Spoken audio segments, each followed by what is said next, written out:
గుంటూరు జిల్లా వట్టిచెరుకూరు మండలం కోవెలమూడి ముట్లూరు కారంపూడిపాడు గ్రామాల్లో ఎమ్మెల్యే రామాంజనేయులు కేంద్ర మంత్రి చంద్రశేఖర్ పర్యటించారు.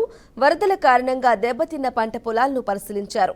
రైతులకు సుమారు 50,000 రూపాయల వరకు నష్టం జరిగి ఉండొచ్చని, రైతులు ఎంతో నష్టపోయారని అంచనా వేశారు. ప్రభుత్వం తప్పకుండా రైతుల్ని ఆదుకుంటుందని వారు అన్నారు. రైతులకు ప్రజలను ప్రభుత్వం అన్ని విధాలా ఆదుకుంటుందని వారు తెలిపారు.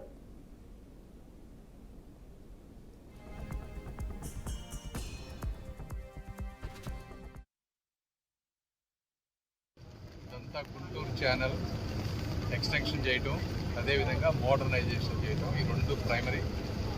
ఈ రెండింటికి కలిపి 600 కోట్ల రూపాయల డబ్బు అవసరం అవుతుంది. ఇవి రెండు చేస్తే దీర్ఘకాలికంగా చుట్టుపక్కల ఉన్నటువంటి రైతులందరూ కూడా బాగుపడతారు.